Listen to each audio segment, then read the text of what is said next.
Reporters, TV stations, we will be getting started here shortly. I will give another countdown. If this test does not work, what we will do is we will continue the Zoom call as planned as a press conference. And I would advise our television stations to perhaps capture the Zoom call rather than the CTN feed, just to ensure that your viewers and and those on your websites could make sure they are still seeing the press conference, and you could also take it to air if you need to. Once again, apologies for the technical difficulties. I will start with a 1-minute countdown right now. TV stations, we will get started in 1 minute. In 1 minute.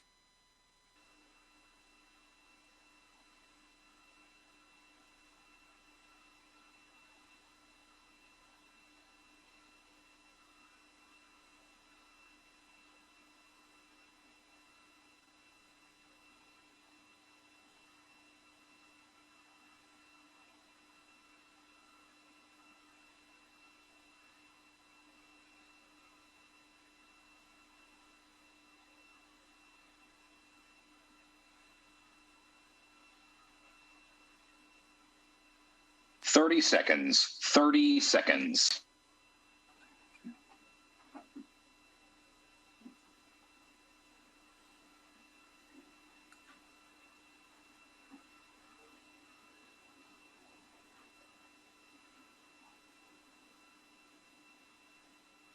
In 10, 9, 8, 7, 6, 5, 4, 3, 2, 1.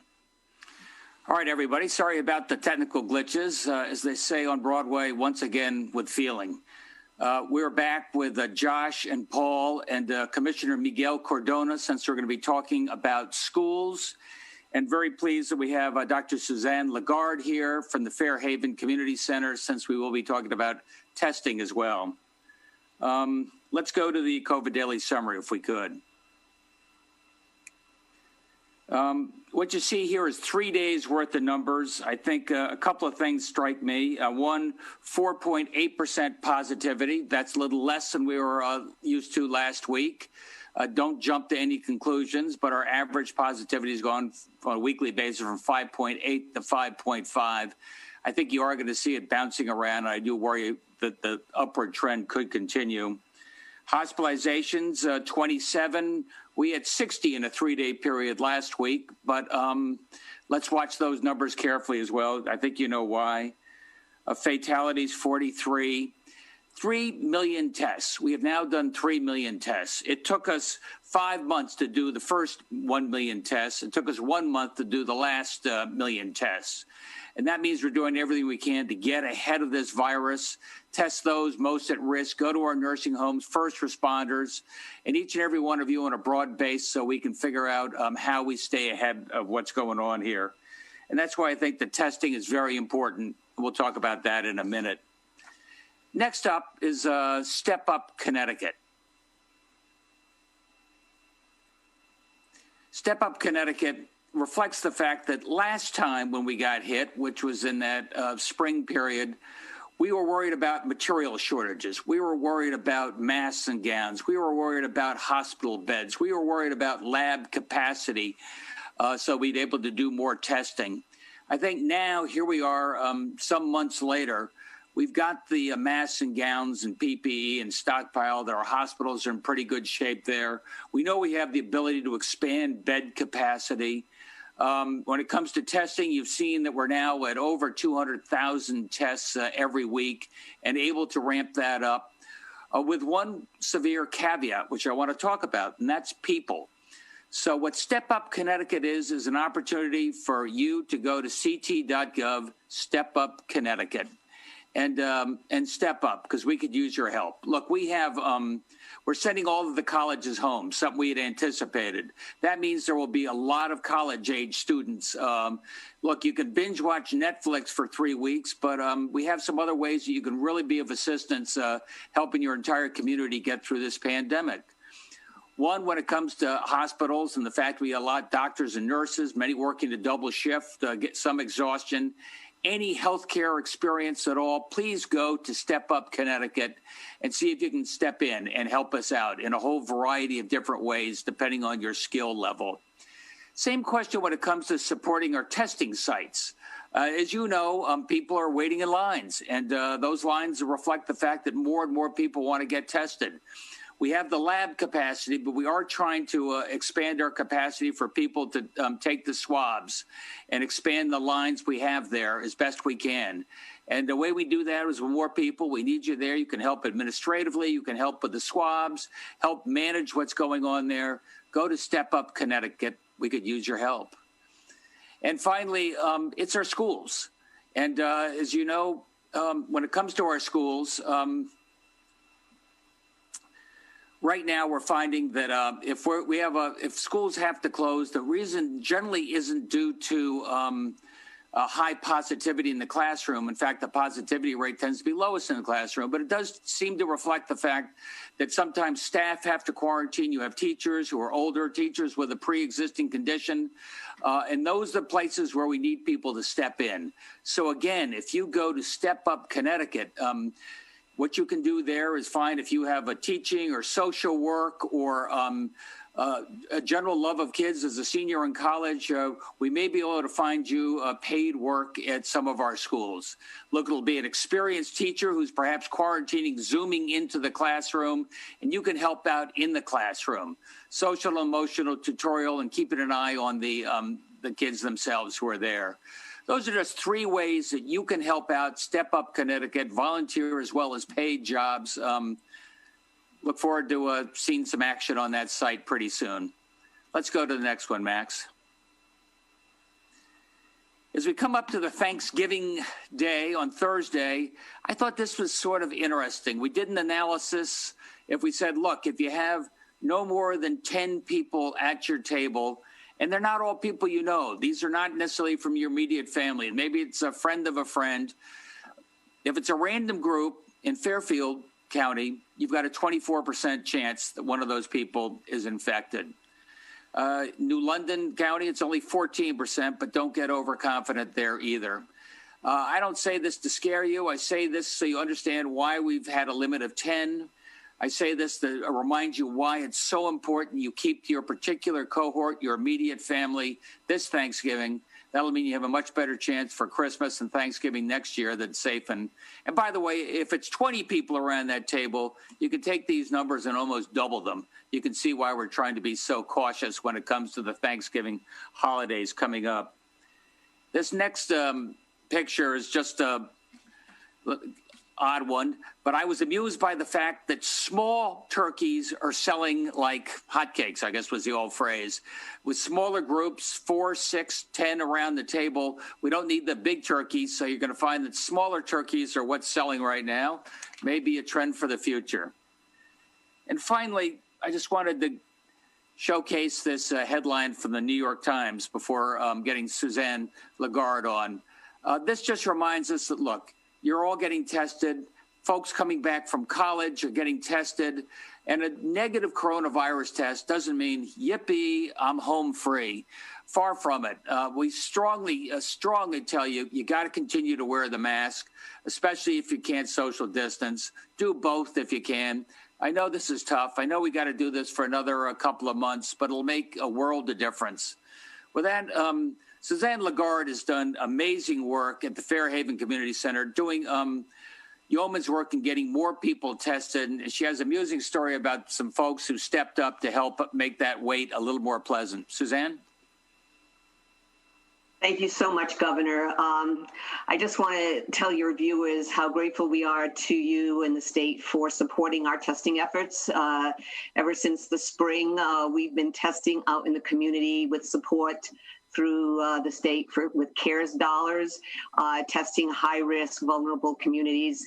That's the population we serve here at Fairhaven, and I am truly very grateful to you for that opportunity to be able to serve our community. To your point about workforce, I can't stress enough how we're sort of bending under the weight of the demand for testing. The summer was very manageable. We manned a COVID testing line 2 full-time people. We asked people to call so we could pre-register them. We were averaging 80, 90 calls a day, and that was very manageable. In the past 3 to 4 weeks, we have seen that number more than quadruple.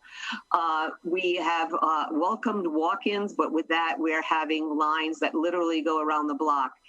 And I guess, sort of interesting story that you referred to happened yesterday, Sunday. We recognize the need to test in the weekends for those people who couldn't make it during the workday. So we held a test event yesterday at our local school in the outside at the Columbus Academy here in Fairhaven. And we knew that it was going to be cold. It was going to be raw. The forecast was not great. So the one thing we wanted so badly to avoid was having long lines for hours upon hours.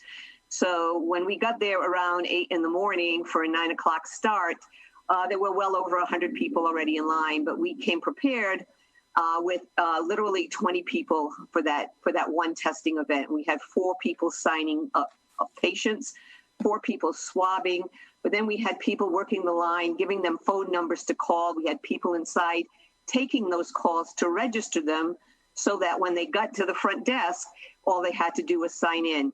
We managed to get through that line in about an hour, such that by the time 10 o'clock rolled around, we were testing. Nobody was waiting more than 15 minutes. We continued to test consistently through that 3-hour period. In 3 hours, we tested over 330 patients, but nobody had to stand in line for very long. And we were so grateful to be able to do that, but it literally took a village, as they say. We had 20 people there with IT, facilities, runners, and all the swabbers and those at the front desk. And we recognized that there was going to, it's pretty dreary standing in line waiting to get a COVID test. So I have to give credit to my staff. It was my staff's idea, but we brought in a mariachi band to play during the testing. And I was there myself the entire time, and it definitely lifted the spirits. And it was a little bright spot in an otherwise dreary day in a time that. So my message, Governor, is that so many people in the state, all health centers for sure, and others, are doing our best to test as much as we can. We need more workforce, as you just mentioned. We are the place where we need the most help are people with that registration. We need to get them trained fairly quickly on our EMR. We're on Epic, but the same is true for people with other types of EMRs. That's the bottleneck right now, and we're grateful. We're getting some of your National Guardsmen next week, so that's going to help for sure. And that's our story. We're here. We're doing our best. We're also testing in 8 nursing homes as part of your Care Partners program, where all nursing homes are getting tested on a weekly basis. It's a lot of work, but I think everybody recognizes the importance of it. Well, thank you very, very much, Suzanne. And if any of you play an instrument, you want to do some performance and cheer up some people waiting in line, I think Suzanne's story reminds you of that. Hey, Miguel, give us just a little insight into what's going on with schools as we get ready for the Thanksgiving break. Thank you, Governor, and good evening, everyone. Yes, I'm really pleased to share that due to the great planning in the summer months and the fall months, we were able to provide in-person learning opportunities for roughly 350,000 students. And I just want to thank all the educators, the parents for their flexibility, and for your commitment to making it happen. We know that there's no replacement for in-person learning, and those efforts will continue. But we've been able to give in-person learning opportunities for over 350,000 Connecticut students, which is about 70% of our students who opted for that option. And we're pleased with that. And because of those efforts, our students have more opportunities for in-person learning in Connecticut than some of our surrounding states. So just wanted to say that, in the week of Thanksgiving, that's something that we're really thankful for, the opportunity that our students got in Connecticut. Well, thank you for giving them that opportunity. All right, Max, Josh, and Paul, Suzanne, Miguel, we're ready. NBC Connecticut. Good afternoon, everyone. Regarding the Safe Schools, Successful Schools Now report that came out with teachers' unions, they're saying that Connecticut must move all schools to remote learning or create and enforce statewide protections for any in-class education, saying that to date there has not been adequate testing of students and staff to determine spread and scope of infections within schools. Wanting to get whether, Governor, maybe your reaction, the commissioner, to that, as well as what the threshold is, if you have one, to go remote only for all schools. I think our schools have done an extraordinary job putting public health and safety first. Melissa McCall, way back early in the summer said, tell us everything you're going to need to keep your kids safe. And that included masks, and worked on ventilation, worked on disinfectant, what we had to do there. Josh has put testing preeminently up front and made sure that any teacher or student want to get tested, they'd be able to get tested. I can't mandate that, by the way. Right now, Miguel is going to all the schools, are bringing Binax testing. Binax is, we got 50, 75,000 a week. We can get those to the schools. A lot of them were in the colleges before. That gives you an immediate 15-minute response, tells you whether you're tested positive or negative. And that's also part of why we're getting, the young people there as well. If we can get those apprentice teachers in there, if you're an older teacher that doesn't feel safe, an older teacher that feels like you ought to be quarantining, we can get somebody younger in to complement your teaching from remote. So we're doing everything we can to give these kids the best shot as long as we can do it safely. Thank you, Governor. And I would echo those comments. I think you laid it out nicely. But, I think the key thing to remember is health and safety is still going to be the primary indicator of whether or not schools should be open. As you know, we made the decision to provide guidelines and allow local health directors and superintendents to be looking at the local factors which determine whether or not those schools should be open. And decisions have been made based on the local factors around when to close schools.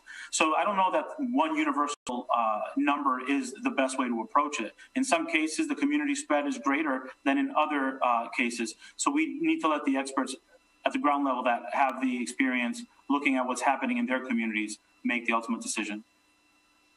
Regarding Step Up Connecticut, how long do you expect needing volunteers on those paid positions? Any idea how many people are needed, and will they have the PPE provided for them as well? We certainly have the, masks and gowns and all the protective gear that you need. How long to be determined. I do know that many of the colleges are planning to, their kids are coming home now, and they'll be at home probably through the end of January. So, minimum, we could use you for a couple of months and then see what happens from there. And then lastly, regarding Thanksgiving and Black Friday, and any last minute suggestions, advice, thoughts, predictions? Just be careful. I mean, we're doing everything we can to allow your family to have a nice Thanksgiving, a different Thanksgiving, a smaller Thanksgiving, but a Thanksgiving you can do safely. And I'd say the same thing for Black Friday. We're finding the retail can be operated safely as long as you keep the distance and wear the mask. It's going to be, we'll have to take a second look, though, if people can't self-police that way and make sure we keep everybody safe in that store. And frankly, if the store's not self-policing, fewer people are going to want to go in. So be careful. We'll have a good retail season as well. Thank you so much. Channel 3 Eyewitness News. Yes, Governor, you made a good point recently about nurses and doctors saying that during our first wave, we could pull from other states that weren't seeing surges. But if we're all seeing surges right now in this second wave, who do we turn to? And I know that you're rolling out this Step Up CT program asking for volunteers, but when it comes to nurses and doctors, are we fearing that there might be a shortage? If I thought about where there's risk, it would be in people. And you're right. That's why I'm trying to get folks who have got some healthcare experience to get back in the game. We could use that. Last time around, with elective surgeries slowed down, that freed up a lot of healthcare workers who are otherwise able to deal with COVID. I hope we don't have to get there because the elective surgeries are really important as well. But those are two places where we might be able to fill the need. And Governor, it seems like you're going all in on just curbing these small gatherings during Thanksgiving. So, since local police are the ones who are enforcing the executive orders regarding gatherings, Does this mean that they can control on Thanksgiving, looking for a lot of cars in driveways and then issuing citations? Is that something that they can do? And is that something that you would suggest they do? Look, I don't suggest that. That's not the way this thing's going to work. We can't go into people's houses and say there are 11 people sitting around the table and one of them you met a week ago. What we can say is if you care about your family, you care about your community, please keep it to 10 people. These things have got to be self-regulated and self-policed. So, if there's a big raging party going on and we get some complaints, we'll be there. News 12 Connecticut. Fox 61. Hi, Governor. Some health officials are calling this winter the last big battle against COVID. Obviously, we have that vaccine on the way next year. Can you talk about the importance of that in a public health capacity? And when and if are we expecting a peak in cases? I think most of the models that you've heard us describe and we've seen from Scott Gottlieb and others implies that January, late January could be the peak. In terms of going forward, I don't know if I followed your question, but look, we've got the vaccine. We're going to have it broadly distributed, I think, by early summer. That means in time for a flu season next fall. I'd like to think that the vast majority of our people have been vaccinated not once, but twice. You remember in 1919, you probably don't remember, but you've heard tell, it ran out the pandemic at the end of the second fall, the second surge, but there were flare-ups that kept going for another year or so. Hopefully we'll be able to avoid that. News 8.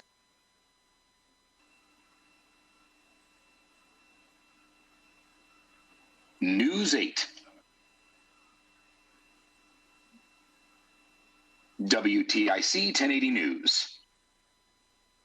Mr. Governor, how's the vaccine group coming along? It sounds like AstraZeneca has a product which is going to jump in. Is organization a big challenge with all this different information coming in? Hey, Josh, why don't I hand that over to you? I mean, we've just got off the call with the White House task force in terms of the vaccine and the distribution and the timing and additional entrants coming in. Josh? Sure. So Commissioner Gifford and I joined the governor on an Operation Warp Speed call with the federal leadership earlier today. And yes, it's encouraging and it's exciting. We are awaiting, hopefully, FDA review in the very near term of the first two vaccine candidates that have been submitted for approval. And as you mentioned, a third vaccine candidate published very promising data this morning as well out of the UK. So we're hopeful that we will have doses on the ground in Connecticut ready to start to deploy before the end of this year. And Commissioner Gifford and her team and the broad advisory group that we've convened are working very hard to ensure that we have all the preparations in place to get those doses out quickly and administered quickly so that we can start to turn the corner on this pandemic as we head into the new year. On the advisory group call last week, they talked about messaging and communications. Are we going to see a big advertising effort around this? We will, and that'll evolve over time as we work our way through the priority populations.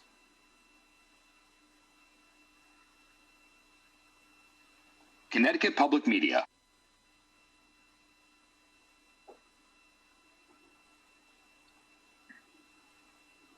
The Associated Press. Hi, Governor. Just want to know if you're still COVID negative. So far, so good. Okay. And also, the state has been opening some COVID recovery centers to help out with the nursing homes. What's the status of that now?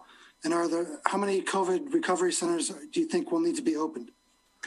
I think I'll pass that one along as well. But let me just say that of late, we have a majority of our nursing homes now have at least an infection. So We're doing a lot of testing in these nursing homes and getting results back in real time. A lot of the Binax tests went there, so 15-minute time. Remember last spring, you got a test and it took you 5 days to get back. And by then, a lot of bad things could happen. And part of that is going to be the COVID-only homes. But Josh, you want to fill in there? Yeah, so we have 3 COVID recovery facilities that we have. Last spring, you got a test and it took you 5 days to get back. And by then, a lot of bad things could happen. Okay.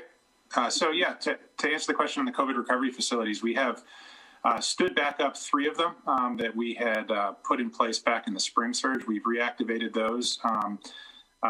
They are taking admissions, both from our hospital discharges, as well as in support of existing nursing homes who are having challenges cohorting positive residents and need to create some more breathing room. We have a 4th facility that's able to be turned on if we need to, and the team at DPH has worked with some of our partners to do a lot of modeling around what severe scenarios could look like to make sure that we have enough capacity in our COVID recovery facilities to meet those different, kind of worst case models. So we are confident we'll have adequate capacity in those COVID recovery facilities throughout the winter. It's just one of the areas where, under the governor's leadership, we have worked hard over the summer to ensure that we're much better prepared for a second surge. Thank you. The Connecticut Mirror. Thanks, Max. Governor, 2 questions. I'll get the COVID one out of the way first. I wanted to ask you about Black Friday. You had talked earlier, you said, hey, if there are large parties, we'll be all over that. Are you worried that Black Friday could just amount to a series of, effectively, the types of gatherings that are like large parties all over the state? Yeah, I worry about that, Keith. That's why we told the Retail Association last week, we need your help on this. We're doing everything we can to keep your stores open. And but if we find that there's a lot of evidence of casual behavior, in some of those big malls, those common areas where hundreds of people congregating, that's a risk to themselves and our greater community. So we'd have to take action. I think we're going to get it right, though. Okay. Governor, I also wanted to ask you quickly about the budget and the transportation fund. We had a report last week from your administration and from OFA saying that the STF, the Special Transportation Fund, is in trouble again. We know the legislature didn't want to act on tolls. We're due to put some more sales tax money in the transportation program over the next 2 years, but you've got a problem with the general fund balancing that too. Would you be looking potentially to scale back again the sales tax money you put in the transportation fund, or are you more disposed to leave things as they are scheduled? Right now, we're scheduled to move that sales tax money over to the Special Transportation Fund. It doesn't really impress me as a strategy. Let's borrow from Peter